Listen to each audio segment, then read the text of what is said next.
All right, y'all. So today we're going to talk about non-disjunction and genetic disorders. So before we begin, let's just break down what that word even means.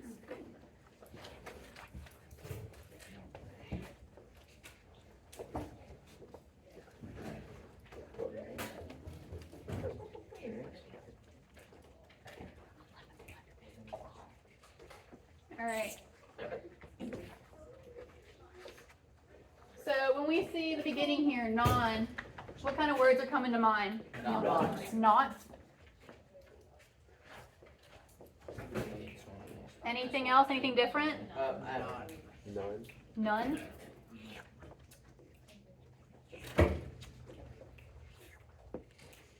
Junction is where like things come together, right? All right, so we're moving over to junction. You said come together. Junction and full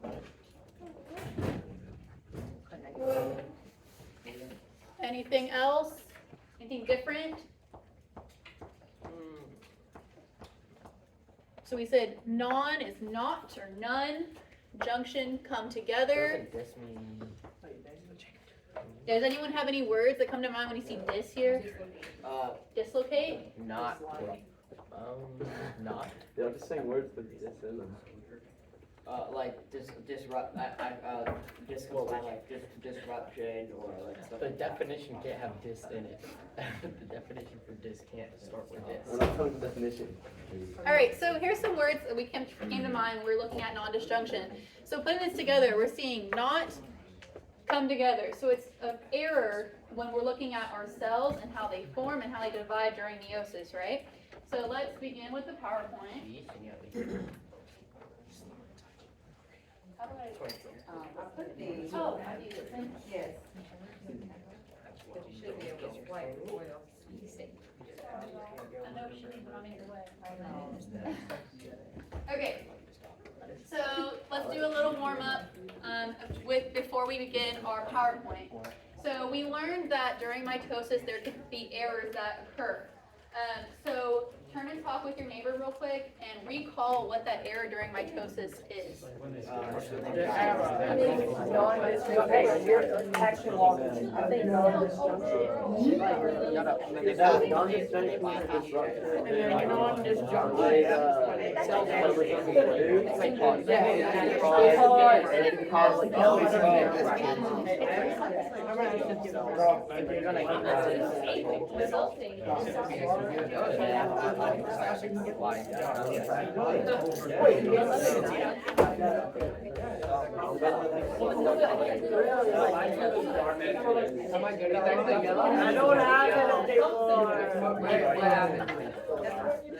Alright, so that was a little second we took to have a recall here.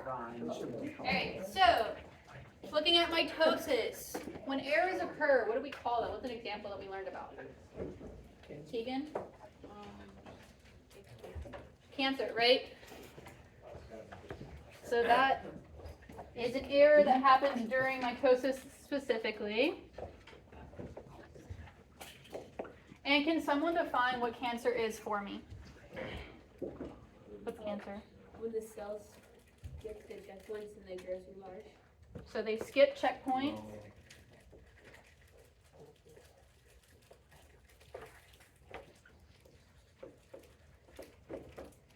And we also see during skip checkpoints, what else do they do?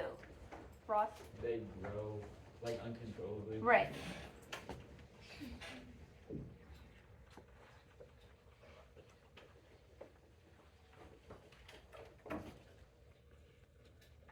All right. So we recovered, or we looked back to mitosis, and now we've been learning about meiosis. So we're going to use a few seconds now to think about, you can talk with your neighbor, what might happen if an error during meiosis occurs. So I'm going to put a timer on the board. Well, those little slim balls start gliding smaller, really, really big, gliding. It's all kids Non-disjunction is when the chromosomes don't fight out evenly, so Look, read this. Chromosome pair fails to separate properly, which means if he is building some it's not always said now. that, look, is that not what it says? It's a little cell, keep on building and building, become bigger and bigger. That is what I said, that's the first thing. Sure, buddy, sure. Didn't I say that? I know it. Yeah, whatever you I've literally just saw this. Alright guys, so we had a second to talk about what we think might happen if errors occur during, hold on y'all. Remember, I'm recording right now, so I wanna make sure we can hear conversation and not just mumble jumble, okay? So during meiosis, errors can occur. So what were y'all talking, what are discussing about what you think may happen if errors occur? There can be too, like, there can't be enough chromosomes, or there's just too much chromosomes. Alright, so we said that there could either be too many or too few chromosomes. Did anyone say anything different or similar? Jacob? So some kind of similar, it can like cause Down syndrome. Okay, so you're looking forward, you're saying because of these different numbers in chromosomes, it may cause genetic disorders like Down syndrome. Could it cause like clots or like blockages because they fail to separate?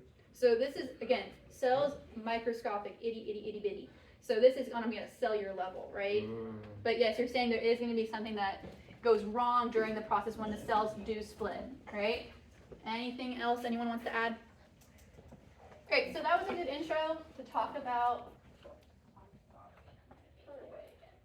to just open up non-disjunction. So, before we get into it finally, reminders here are crossing over. So this occurs, right, we modeled it on the board, thank you Justin, is where chromosomes, they share genetic material, right? There's a blend of genes, genetic material, and chromosomes. This happens during meiosis 1, during the prophase, okay? And then, what happens after crossing over? Tegan? So this prefaces the division, the initial division in meiosis 1, right? And this is all because it allows for more genetic variation in our cells. Alright, so finally, non-disjunction. Also, let me grab my guided notes because this is what y'all are working with. So you can follow along with our lesson. So non-disjunction. We see here a normal, if meiosis were to occur normally, you would have 4 haplete gametes.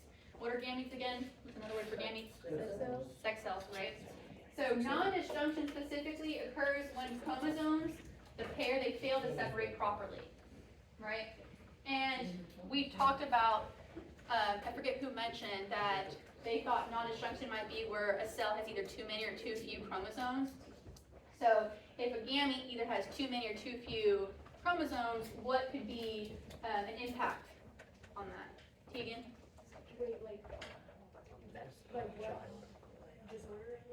So you're saying, again, too many, too few could lead to a genetic disorder, right? Yeah. So this should be the top of your guided notes here. And so take a second to write down when non-disjunction occurs, and use this opportunity to also explain that in your own words with what we've talked about. Just see when pencils are down, I don't want to move too quickly. Wait, so is non-disjunction what causes kids to get autism and Down syndrome? So we're going to go into a few key disorders, like Down syndrome is going to be the main one, but we have a slide to cover that. Okay. All right, am I good to move on? Everyone got the notes from this page?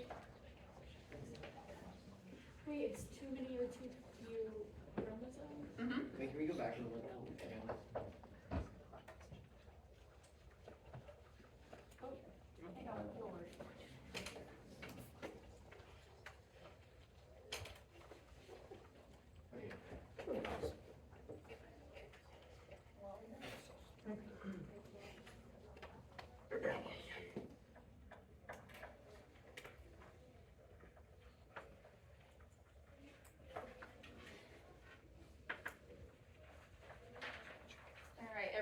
definition down? Yeah. Alright, so, looking at meiosis, or specifically non-destruction can happen during meiosis 1 or 2. So in meiosis 1, during anaphase, is when homologous pairs of chromosomes, they fail to separate and move to the opposite poles of the cell. So this results in all 4 daughter cells being abnormal. And then in meiosis 2, right, so let's slow down actually, so we can remember separation during meiosis 1 versus meiosis 2. So during meiosis 1, it would normally split into 2 daughter cells, right? I'm going to draw different colored chromosomes here.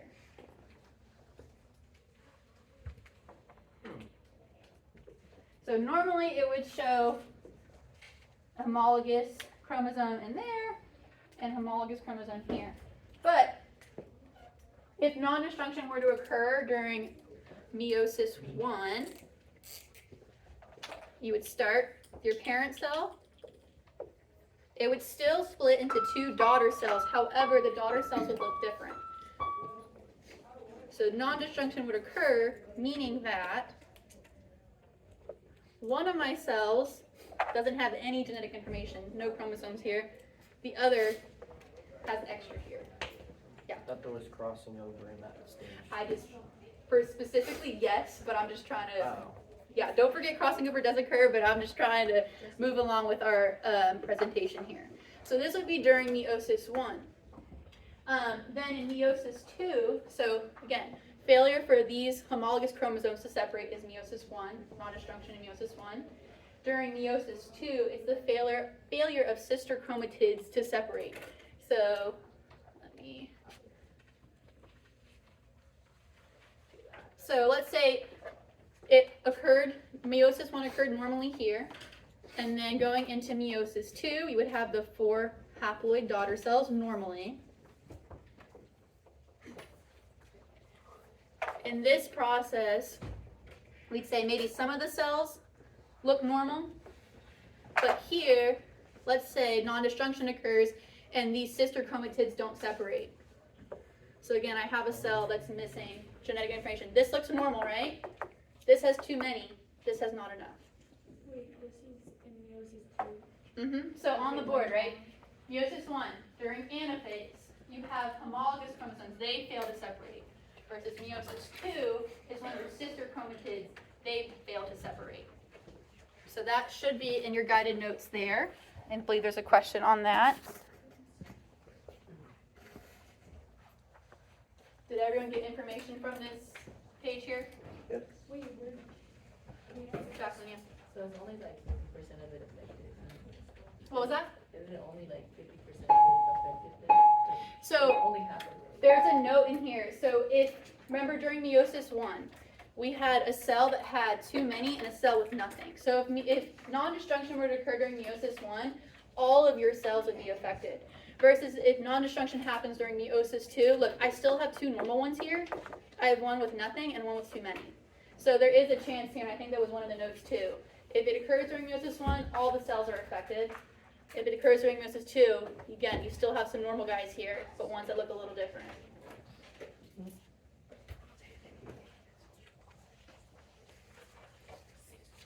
All right, how are we doing on time? Everyone got their notes down? Yeah?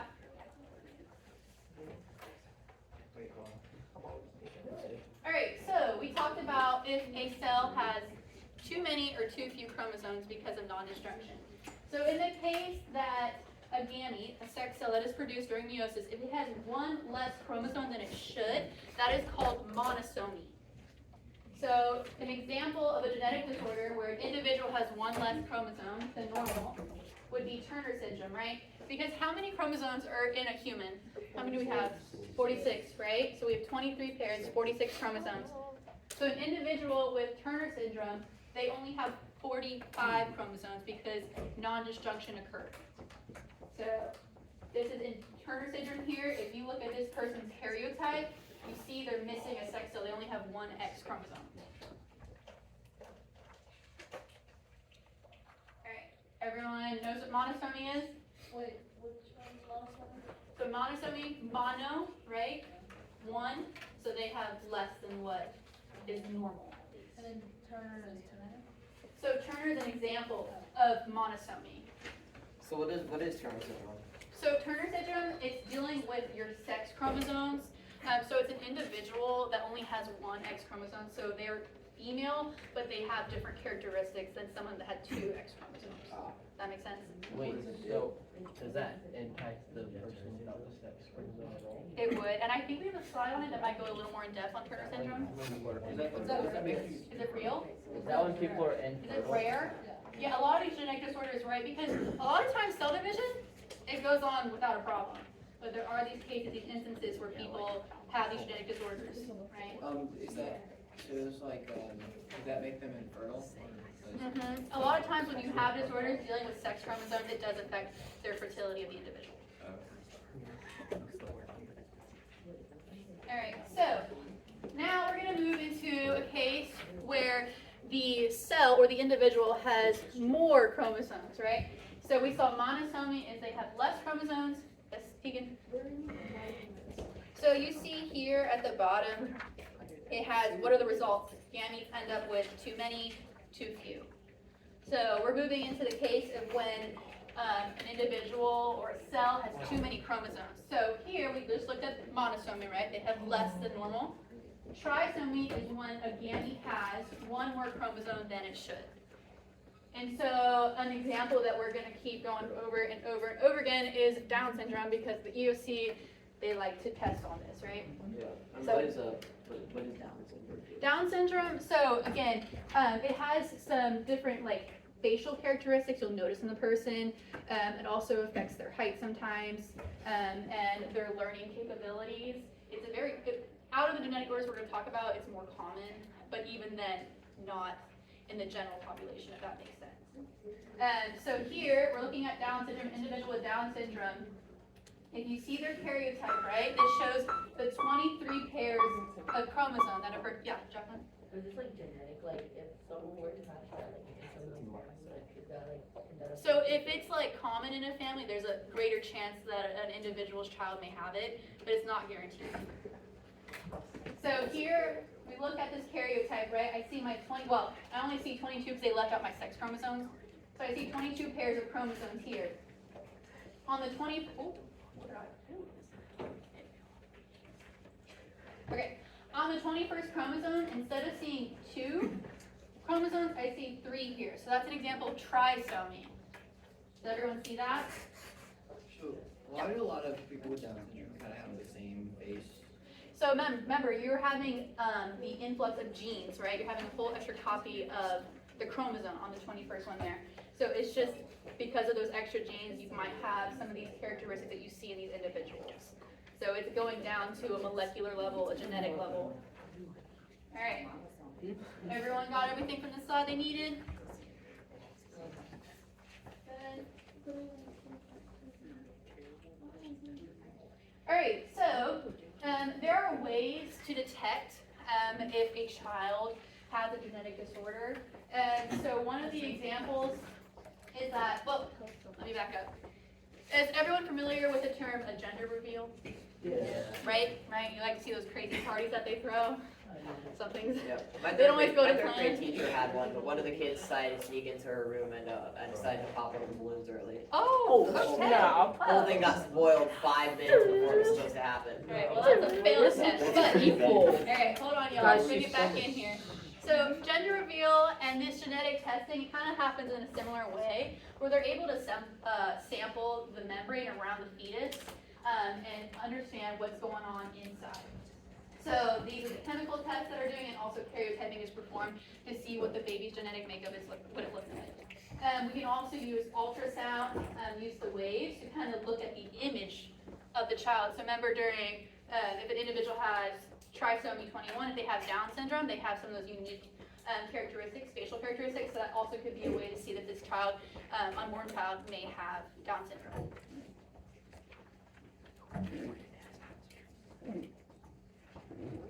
Alright, so we're going to look at a few autosomal disorders. So we already talked about Down syndrome, right? And then there's two other examples where chromosome pairs, they have an extra chromosome, right? So Down syndrome specifically is trisomy 21. On the 21st chromosome, you would have 3 copies of chromosomes. The Patau syndrome is trisomy 13. Edwards syndrome is trisomy 18. Okay, so on a person's karyotype, the trisomy can occur on different pairs, right? It's not only for the 21st one. Yeah. What are those numbers like? 21. Let me go back so I can show you what I'm talking about. Where do we write that? Besides this. Go back.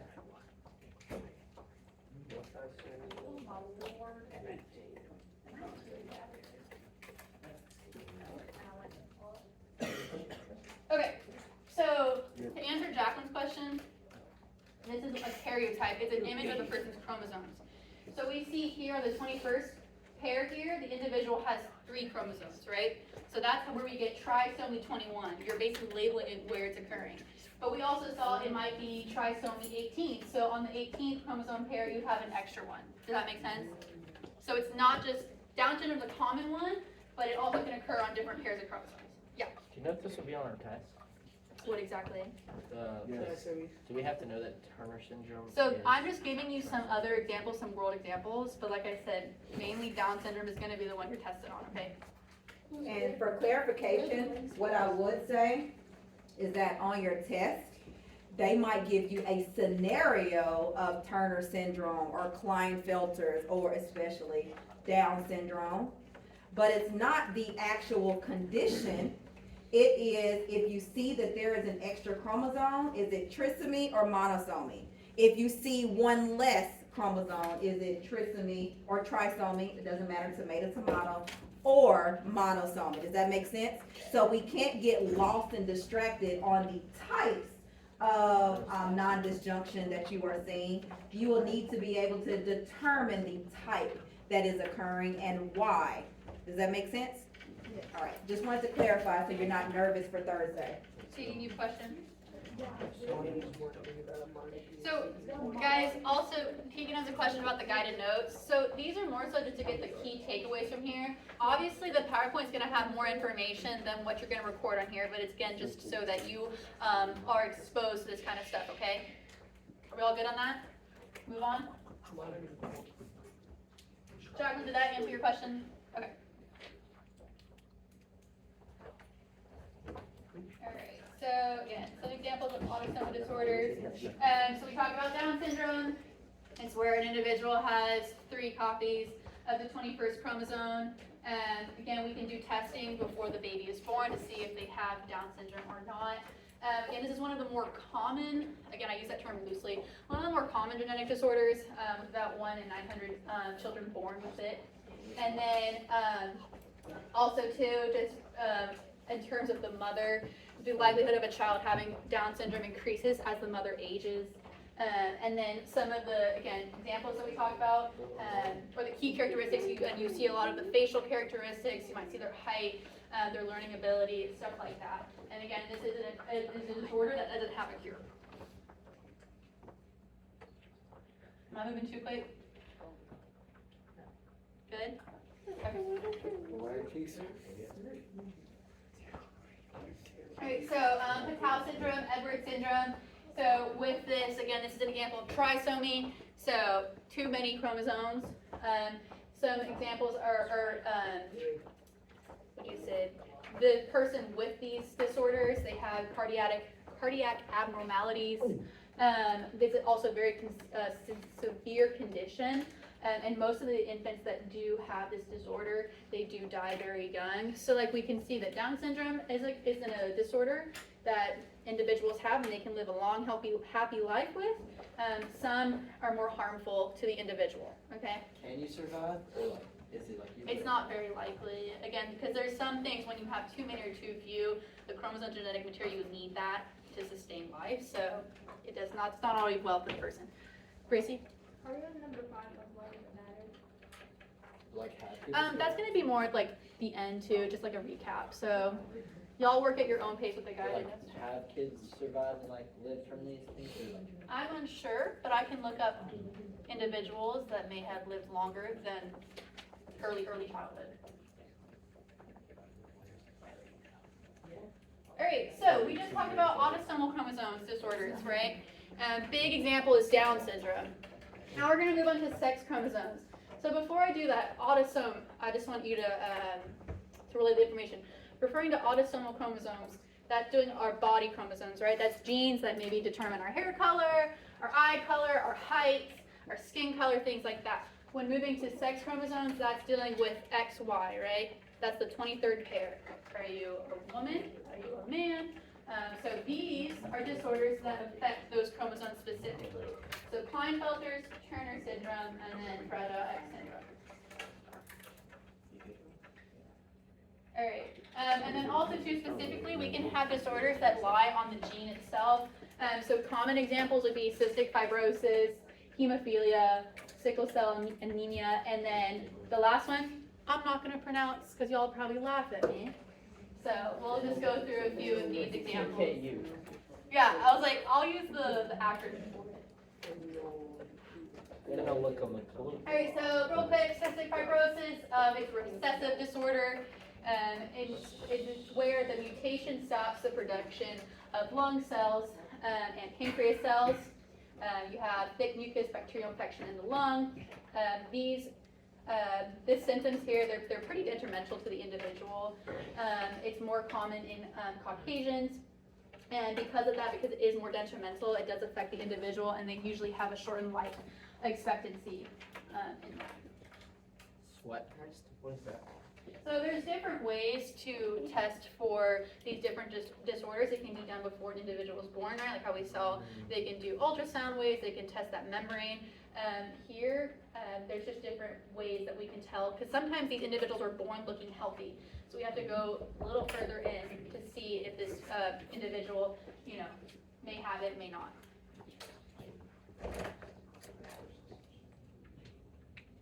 Hemophilia, so this is a sex-linked disorder. It's where the blood is unable to clot.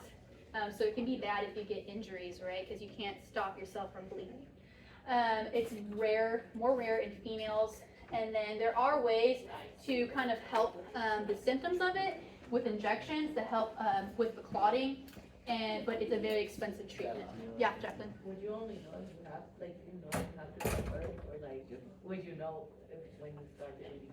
So it's good to see done the test beforehand, but you might see a child that they bruise really easily, or when they get small cuts they just keep bleeding. So it's you want to try to prevent it than reacting to it. But either way, yeah. We're gonna move on to that. We have a slide on that. Yeah. How would you prevent that? Is there a medicine that causes you that blood? So hemophilia, they have injections that basically help your blood to clot on its own, because usually it would on its own, right? If I scrape myself, my skin or my blood would start to clot and cover up that wound, and then I could heal. People with hemophilia, it doesn't respond that quickly, so they can do it artificially to help with that. $350,000. Right? Not much. It doesn't last. You have to keep up with it. For your entire life. Alright, so question about sickle cell anemia.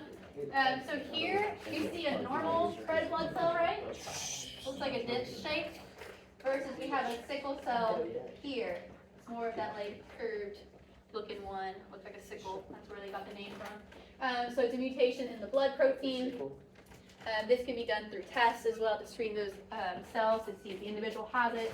It's more common in African Americans. Fun fact, it's because in instances where mosquito-borne malaria is present, individuals that have sickle cell anemia, what would you say? Malaria isn't able to affect them in the same way a normal blood cell would look like. So it actually is advantageous to people in areas that have malaria, if they're prone to malaria. So that's a common one there, at least in some regions. Is that it? Is that the...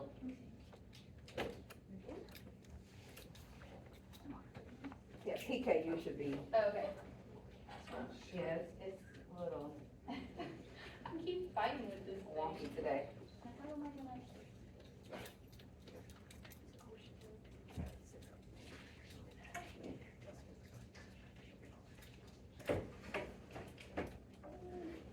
Alright, last one, and I'm not gonna pronounce the real name, but we shorten it to PKU.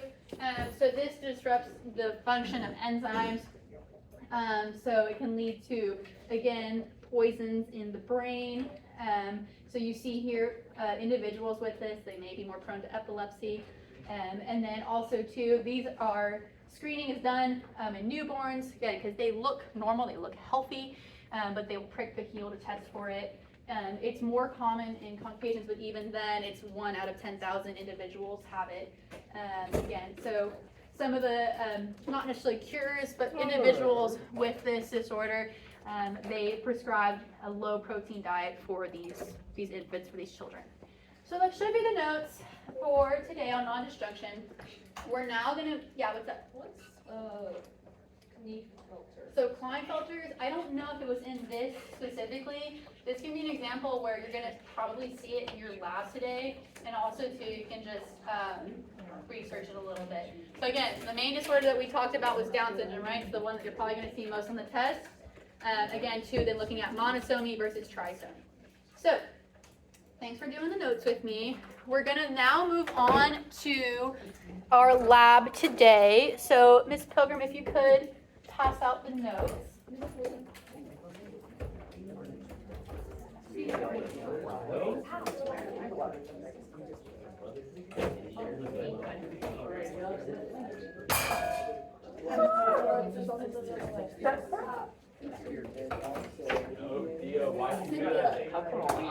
Stop trying to hurt my paper. Hurt your own paper.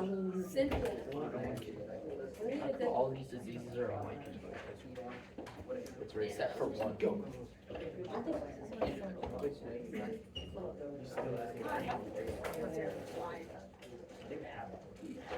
Did you know all those little black dots are paper dots? It doesn't hurt anything. Somebody's told me that the other day, and I'm like, just looking at my first Alright, so in Schoology, you're gonna go to the unit that we're in right now, cellular reproduction. From there, you would go to folder 4, non-disjunction, chromosomal mutation. And then here, you're gonna see the Bioman virtual simulation activity that we're gonna do. This does require Chromebooks, so y'all can start opening those up, getting those loaded, ready to go. And then you would click this link here. Kind of prompt you to redirect to the page, and this is what it should look like. Theo, you are in.